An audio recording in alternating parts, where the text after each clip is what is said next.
आपने एक बहुत ही पॉपुलर स्टैक के बारे में सुना होगा, टेस्टा, एनथनेट और डेका।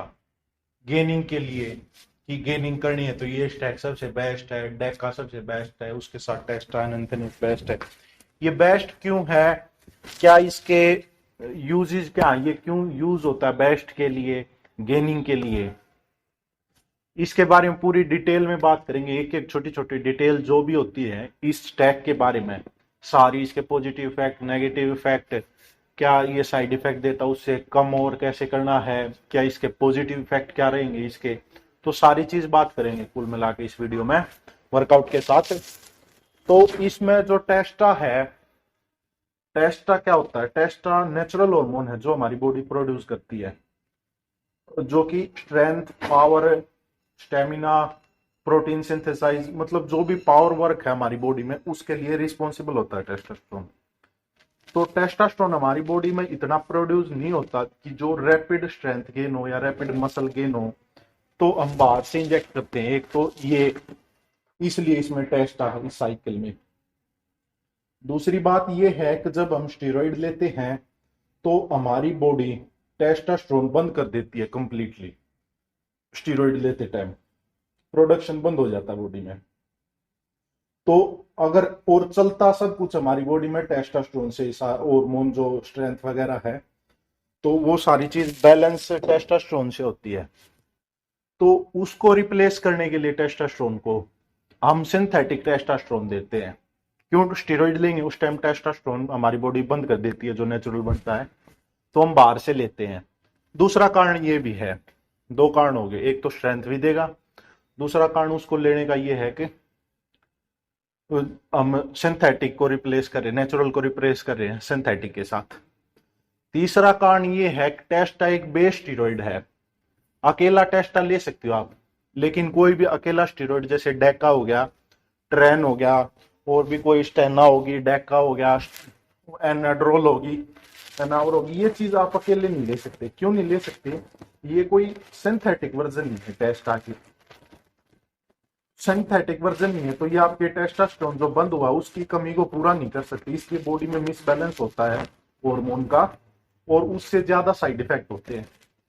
अब इस टैग में यूज हो रहा है टेस्टा एनथनेट।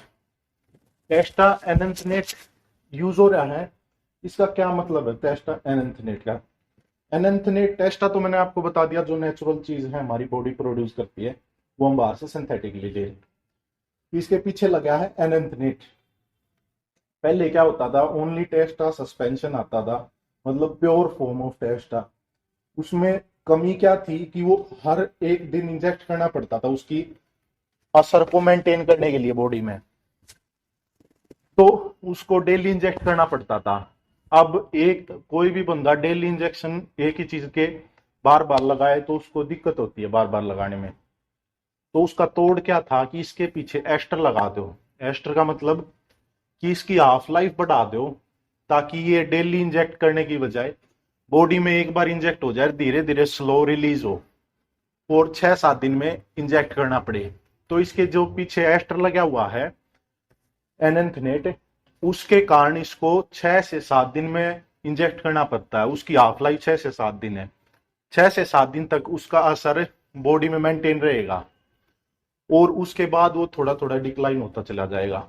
तो इसका इफेक्ट क्या हुआ एनथनेट लगाने का, कि असर बॉडी में मेंटेन रहेगा, डेली लगाना नहीं पड़ेगा, 7 दिन में एक बार लगाया, अगले 7 दिन के लिए कोई दिक्कत नहीं है, वो धीरे धीरे बॉडी में रिलीज होता रहेगा, एकदम से रिलीज नहीं होगा सारा। एक तो ये हो गया, ठीक है, ये हो गया टेस्टा एनथनेट के बारे में। अब आते हैं डेका के बारे में। ये टेस्टा एनथनेट की डिटेल बता दी मैंने, इनका यूजेज और बाद में बताऊंगा, दोनों चीजों इकट्ठा मिला के। अब डेका के बारे में आते हैं। डेका को नॉर्मली किस लिए यूज करते हैं, कि जो मेडिकल लाइन में इसलिए यूज करते हैं कि ये घुटने या कोई जॉइंट वगैरह है उसमें कोई प्रॉब्लम है, ओल्ड एज में कोई प्रॉब्लम हो जाती है घुटनों में, 60-70 का कोई बंदा उसमें घुटनों में प्रॉब्लम होती है, तो इसलिए इसको यूज करते हैं। घुटनों की प्रॉब्लम वगैरह, जॉइंट की प्रॉब्लम वगैरह को ठीक कर देता है ये। तो इसका यूज क्या है, इसको बॉडी बिल्डिंग में क्यों यूज करते हैं, बॉडी बिल्डिंग में इसको एक तो मेन प्रॉपर जो यूज है उसमें साइज में काम आता है, ये साइज देता बॉडी को, साइज इंक्रीज करता है। दूसरा इसका काम क्या है, एस्ट्रोजन, जो भी ये एस्ट्रोजन ज्यादा प्रोड्यूस करता है डेका, जो भी स्टीरॉइड, डेका सबसे ज्यादा एस्ट्रोजन प्रोड्यूस करता है। तो जो भी स्टीरॉइड एस्ट्रोजन प्रोड्यूस करेगा उसकी सबसे बढ़िया खासियत क्या होगी कि वो सबसे ज्यादा मसल बिल्डिंग प्रॉपर्टी दिखाएगा, बॉडी में जाते ही मसल बिल्डिंग प्रॉपर्टी सबसे ज्यादा दिखाएगा। ये इसकी खासियत है, एस्ट्रोजन प्रोड्यूस करने वाले स्टीरॉइड की सबसे ज्यादा खासियत। और वहीं एस्ट्रोजन प्रोड्यूस करने वाले स्टीरॉइड की नेगेटिव इफेक्ट क्या है कि जितना ज्यादा एस्ट्रोजन प्रोड्यूस होगा बॉडी उतनी जल्दी फैट भी कैच करेगी, मसल बिल्डिंग होगी फास्ट, लेकिन दूसरे साइड में उतनी जल्दी फैट भी कैच करेगी अगर आपकी डाइट कंट्रोल में नहीं है, अनकंट्रोल्ड डाइट है। उसके बारे में बताऊंगा अनकंट्रोल्ड और कंट्रोल डाइट कैसे है, किसके लिए यूजफुल है। तो कुल मिला के ये क्या हो गया, टेस्टा एनाथनेट है, वो आपके टेस्टास्टेरोन को रिप्लेस कर रहा है और साथ ही साथ आपको पावर भी दे रहा है, प्रोटीन सिंथेसाइज बढ़ा रहा है, तो आपकी मसल ग्रो होगी। दूसरा डेका जो है वो एस्ट्रोजन प्रोड्यूस कर रहा है, तो आपका साइज भी बढ़ रहा है, आपकी मसल भी बढ़ रही है और आपका वेट भी बढ़ रहा है। तो इसकी साइकिल नॉर्मली साइकिल होती है 10 हफ्ते की। जो बिगनर होता है ना उनके लिए, जो जिसको एक्सपीरियंस नहीं है, कभी ली नहीं है, उसकी साइकिल 10 हफ्ते की होती है। और जिसको एक्सपीरियंस है वो अपने एक्सपीरियंस के हिसाब से 13 हफ्ते, 16 हफ्ते, या जो बढ़िया एक्सपीरियंस है वो 8-8, 9-9 महीने भी चला लेते हैं नॉर्मली, जिनको एक्सपीरियंस है। ठीक है, तो जिन बिगनर के लिए मैंने बता दी 10 हफ्ते, जिसको बिल्कुल एक्सपीरियंस नहीं है, उससे नीचे इतना इफेक्ट नहीं आता। क्यों, जब इफेक्ट आने लगता 3-4 हफ्ते में तो बंदा ये सोचता है बस 4 हफ्ते ले ली तो इसको छोड़ दूं। 4 हफ्ते में इफेक्ट आने लगेगा, उस चीज का फील होने लगेगी बॉडी को, हाँ भाई कुछ चीज है अंदर, उस चीज का एक्सपीरियंस होने लगेगा। तो इसलिए 10 हफ्ते नॉर्मल साइकिल होती है कोई भी। तो ये दोनों चीज के बारे में बता दिया। अब इसको यूज क्यों करते, बेस्ट क्यों है ये, बेस्ट बता दिए। बेस्ट उसको डेका और टेस्टा के बहुत कम साइड इफेक्ट होते हैं, जैसे एक्ने हो गया या पिंपल हो गया, इस टाइप के साइड इफेक्ट होते हैं। और इसके दूसरी तरफ डेका हो गया, डेका के साइड इफेक्ट होते हैं, जैसे एक तो आपको बता दिया ये भी साइड इफेक्ट में लगा लो, या इसका इफेक्ट कई लोगों के लिए इफेक्ट में भी फैट गेन करना।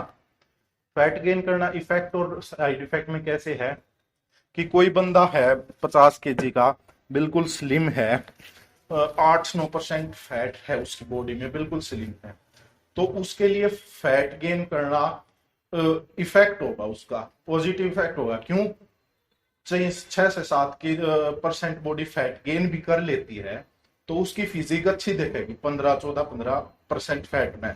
और वहीं दूसरी तरफ कोई बंदा है 15% फैट है उसमें, और अगर कंट्रोल डाइट नहीं है, अनकंट्रोल डाइट है, और उसकी बॉडी गेन कर लेती है 15 से सीधा 21-22% तक चली जाती है, 20% तक, तो उसके लिए वो चीज नेगेटिव इफेक्ट भी हो सकती है।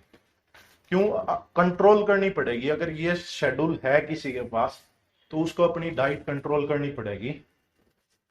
अगर जो बिल्कुल स्लिम फिट है वो अनकंट्रोल्ड खा रहा है तो उसकी कोई दिक्कत नहीं, उसका थोड़ा बहुत फैट बढ़ेगा, उसकी फिजिक और इंप्रूव और होगी। डेका का नेगेटिव इफेक्ट बता रहा था मैं, नेगेटिव इफेक्ट यही है, एक तो गाइनो की प्रॉब्लम हो सकती है, जैसे गाइनो चेस्ट में गांठ सी हो जाती है, उसको गाइनो कहते हैं। और इसमें कोई इतनी खास, इसमें भी नेगेटिव इफेक्ट बहुत कम है। तो बेसिकली इसको नेगेटिव इफेक्ट इसके बहुत कम होते हैं अगर प्रॉपर डोज में या गाइडेंस में ले, और पॉजिटिव इफेक्ट ज्यादा है, तो इसलिए इसको बेस्ट भी माना गया। और डेका ही एक ऐसा स्टेरॉइड है जो एस्ट्रोजन इतना ज्यादा प्रोड्यूस करता है, तो इसलिए भी इसको बेस्ट माना गया। कोई भी बड़े से बड़ा प्लेयर हो, कितना भी बड़ा प्लेयर हो, वो अपनी गेनिंग साइकिल में हमेशा डेका डालता ही डालता है। कितना भी बड़ा प्लेयर हो, चाहे मिस्टर ओलंपिया तक भी हो, उनकी गेनिंग साइकिल में डेका मिलेगा ही मिलेगा, अगर गेनिंग है, ऑफ सीजन है। जो गाइनो की प्रॉब्लम है, एस्ट्रोजन की प्रॉब्लम है, जिन बंदों को फैट है पहले से वो नहीं चाह रहे, तो कई बंदे ये क्या करते हैं कि उसमें साइकिल के अंदर ही स्टेना को ऐड कर लेते हैं। स्टेना जोलोल है जो, उसको ऐड कर लेते हैं। वो क्या काम करता है उस साइकिल में, वो एस्ट्रोजन को नहीं बढ़ने देता, ठीक है, एस्ट्रोजन को कम करता है। तो उससे होता क्या है कि आपका एस्ट्रोजन कम होगा, जिससे फैट गेन कम होगा। जो एस्ट्रोजन वाले नेगेटिव इफेक्ट आने थे साइकिल के साथ है, वो कम आएंगे। तो इसलिए भी कई बंदे इसमें स्टेनाजोल को ऐड करते हैं नेगेटिव इफेक्ट को कम करने के लिए।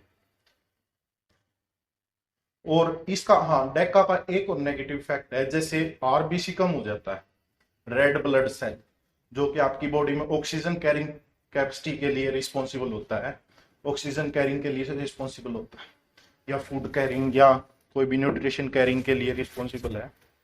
तो वो भी थोड़ा कम हो सकता है कई केसेस में। तो उसके लिए बंदे क्या करते हैं, साथ में आरबीसी को इंक्रीज करने के लिए सप्लीमेंट चलाते हैं, जैसे रेड कोरियन जिंक्शन हो गया, या देसी में भी आता है एक श्वास चिंतामणि हो गया, इस टाइप का भी सप्लीमेंट चलाते हैं। हार्ट की प्रॉब्लम इतनी ज्यादा नहीं है कोलेस्ट्रॉल और ब्लड प्रेशर की शेड्यूल में। बेसिकली इस साइकिल को अच्छा बनाने के लिए बंदे मल्टीविटामिन हो गया या ओमेगा 3 हो गया, इस टाइप की भी चीजें ऐड करते हैं। अच्छी चीज है ये, कोई दिक्कत नहीं है, ये ऐड करनी चाहिए, साइकिल हो या ना हो, साल में 2 या 3 बार जरूर लेनी चाहिए, 3 3 महीने के लिए। तो ये था हर एक डिटेल इस शेड्यूल के बारे में। अगर फिर भी आपको कुछ समझ में नहीं आ रहा तो आप नीचे स्क्रीन पे नंबर है या डिस्क्रिप्शन में नंबर है, व्हाट्सअप कर सकते हो या फोन मिला सकते हो, कोई दिक्कत नहीं है। हर एक को कोई डिटेल नहीं दे पाया मैं इस वीडियो में, तो आप नंबर पे कांटेक्ट करके जान सकते हो। हर किसी के लिए, हर किसी का फोन उठाता हूं मैं, तो आप कांटेक्ट कर सकते हो। ये था इस वीडियो में। अगली बार फिर से वर्कआउट के साथ एक और वीडियो बनाऊंगा, उसमें और शेड्यूल के बारे में बात करूंगा। एक और नया शेड्यूल है। शेड्यूल ऐसा नहीं है कि 2 4 हैं, 10 हैं, 50 100 शेड्यूल हैं कम से कम भी। तो हर एक वीडियो में ऐसे ही वर्कआउट के साथ शेड्यूल के ऊपर बात करूँ। धन्यवाद।